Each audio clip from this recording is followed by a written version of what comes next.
Dzisiaj jest taki pierwszy dzień w zasadzie prawdziwej zimy we Wrocławiu podobno. Mówią, że Japończykiem i to starym samochodem nie można wyjeżdżać w śnieg, dlatego dzisiaj w śniegu pokażę Wam Japończyka. Dokładnie Toyotę Starlet z 89 roku. Starlet 2.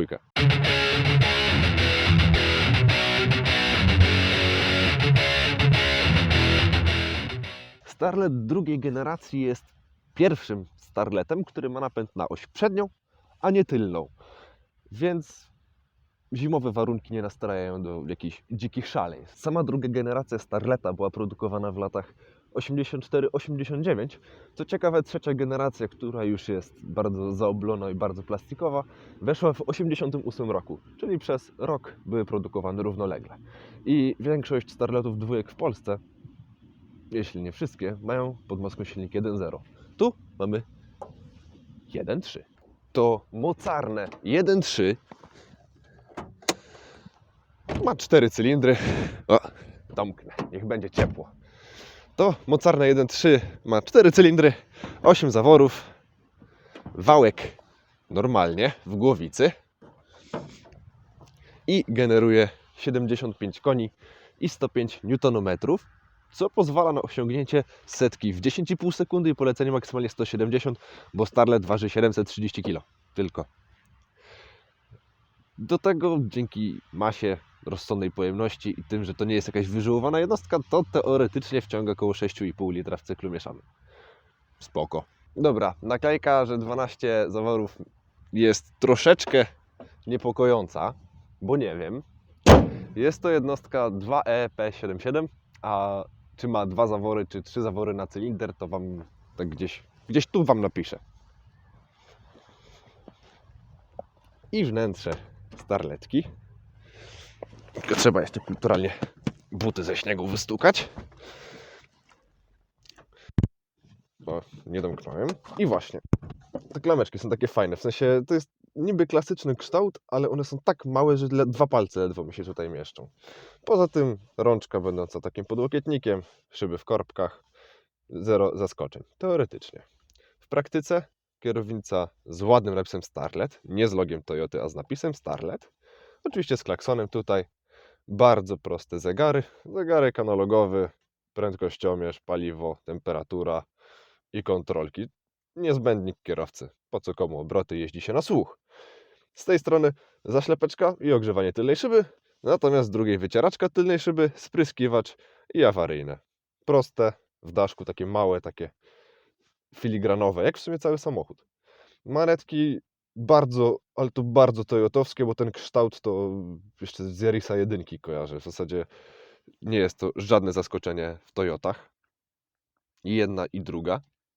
No i na środku panel nawiewu. Nie będę go teraz Wam podświetlać, bo tu akumulator jest troszkę słaby, ale tak. Tu jest sterowanie prędkością nawiewu. Tu obiegiem wewnętrzny, zewnętrzny. Kierunek. I temperatura. I po co ja Wam to tłumaczę, skoro to jest rozrysowane? Poza tym oczywiście zapalniczka i popielniczka obowiązkowo. I tu prawdopodobnie jest oryginalne miejsce na radio. Tylko że radio jest tu i tu prawdopodobnie była półeczka. Także nie wiem. Ale tu jest teraz radio, tu teraz nie ma nic. Poza tym tu jest na całej desce taka półka. Praktyczna, ona jest taka z takim gzymsikiem, tak na pół opuszka palca. I tam powinien być zegarek, a tam jest taka malutka, jeszcze mniejsza półeczka. Poza tym wnętrze tutaj z przodu jest całkiem przestronne. Fotel jest wygodny, jest miękki. Drążek zmiany biegów, no tu nie jest oryginalny.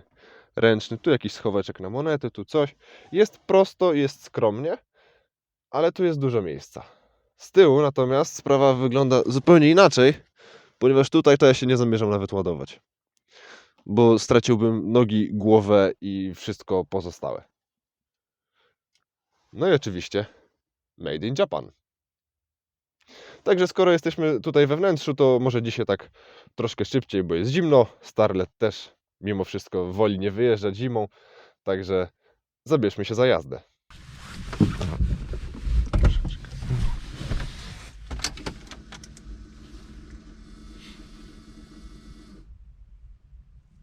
Ale wskazówka ładnie, płynnie idzie do góry.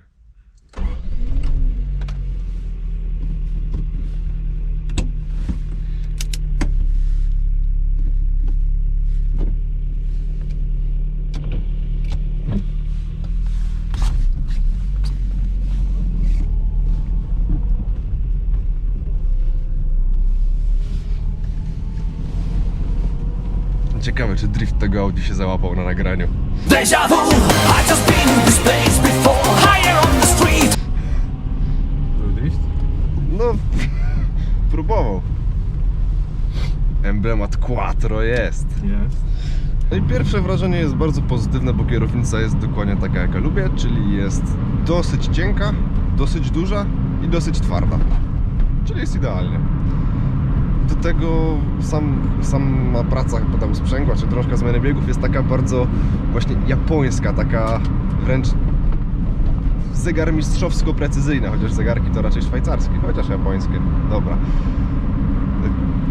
Poza tym no, jest trochę niżej, jest sztywno, więc tutaj komfort jazdy to nie jest coś, co faktycznie mógłbym sobie tak bardziej obiektywnie ocenić, chociaż sam obiektywnie nie jestem w stanie.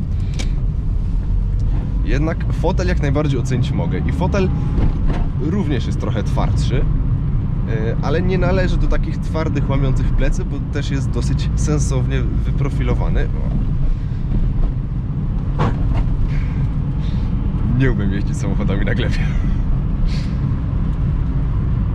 Jest wygodny, chociaż myślę, że jednak po dłuższej trasie mógłby być męczący. No bo jednak Starlet samochodem na trasę nie był nigdy. Mimo wszystko, mimo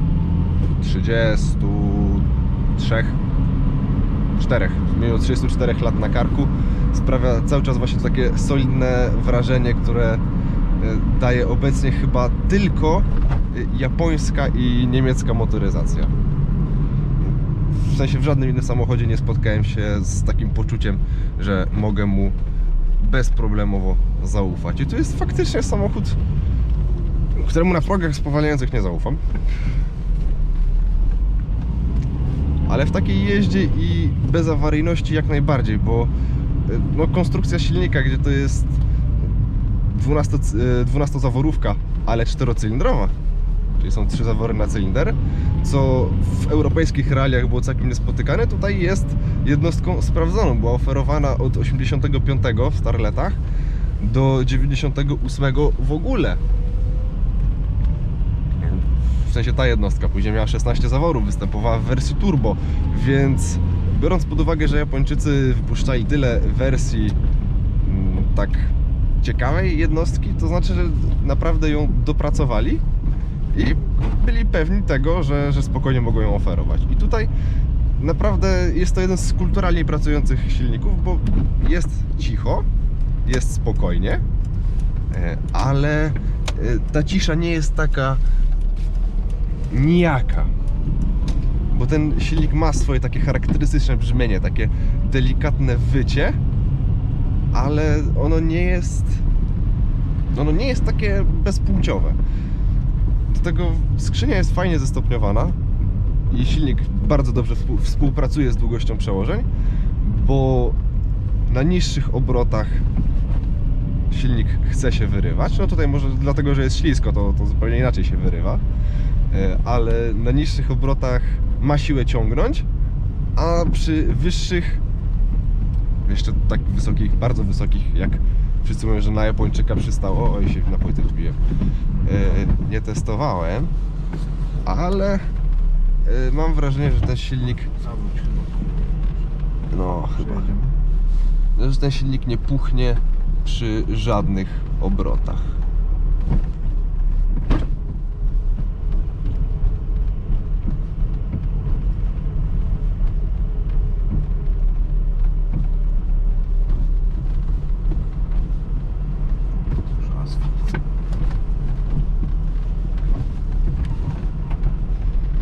Tak, no bardzo widać, że nie nawykłem do myślenia, jak się jeździ obniżonym samochodem.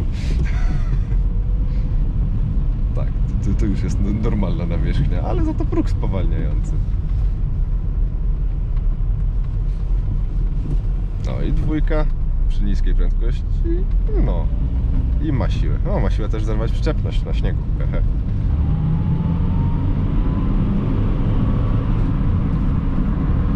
No i przy trochę wyższych obrotach silnik nie puchnie, cały czas ma siłę ciągnąć.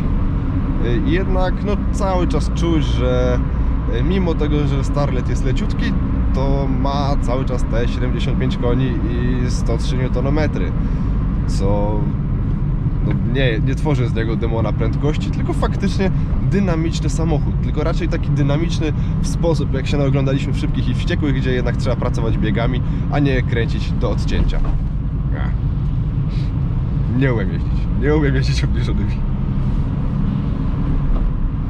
Duża kierownica sprawia wrażenie, że w zasadzie nie odczuwamy braku wspomagania kierownicy, a sam układ kierowniczy daje fajne, bezpośrednie informacje o tym, co się dzieje z przednimi kołami i czuć w zasadzie wszystko, co tu się wyrabia. Starlet właśnie dzięki swojej tej śmiesznie niskiej masie, no bo na pusto 733 kg to wartość uzyskiwana w zasadzie przez mikrosamochody.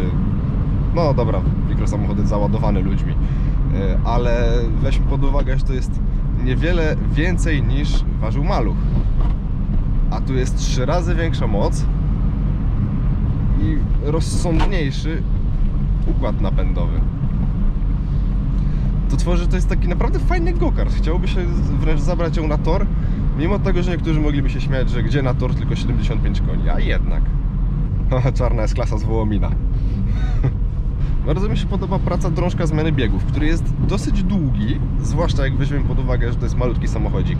To ten drążek jest taki naprawdę długi, wręcz busowy, ciężarowy, ale mimo to chodzi fajnie, lekko.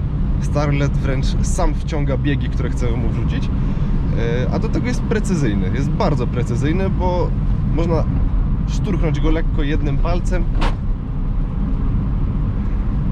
Ciekawe, czy to będzie słychać na nagraniu. Można szturchnąć drążek leciutko jednym palcem i bez problemu od razu wskakuje ten bieg, który chcieliśmy wrzucić. Także no, Starlet, jak to Japoniec, lubi sobie zardzewieć. Niestety to jest zmora samochodów japońskich i bardzo nad tym ubolewam, bo samochody japońskie zawsze mi się bardzo fajnie kojarzą z samochodami, które naprawdę dobrze się prowadzą w sposób angażujący, ale też dający kupę frajdy i satysfakcji z jazdy, do czego nie potrzebują w zasadzie żadnej większej mocy. Tu nie ma wybitnie większej mocy. W porównaniu do masy tu jest no, w zasadzie potężna moc, bo współczynnik mocy do masy to wychodzi w zasadzie koń na 10 kg. No prawie, że ponad w sumie. Więc jest to współczynnik bardzo dobry i to czuć, a do tego ten samochód w ogóle nie sprawia wrażenia takiego go-kartowego, takiego zwartego do jazdy. No może teraz na tych felgach, siedząc trochę niżej, faktycznie wygląda na takiego, no nie zawadiakę, ale na go-kart, na taką zabaweczkę, tylko raczej kojarzy się z Hot Wheelsem stawianym na półce nad dziecięcym łóżkiem, niż faktycznie samochodem, który jest w stanie tak w zwykłej jeździe, jadąc przepisowo, sprawić kupę frajdy i dostarczyć mnóstwo radości. Ja jadę teraz z uśmiechem na twarzy i dobrze mi z tym. Można śmiało powiedzieć, że to jest duży resorach dla dużych chłopców. No i w sumie to by było ze Starleta na dzisiaj tyle.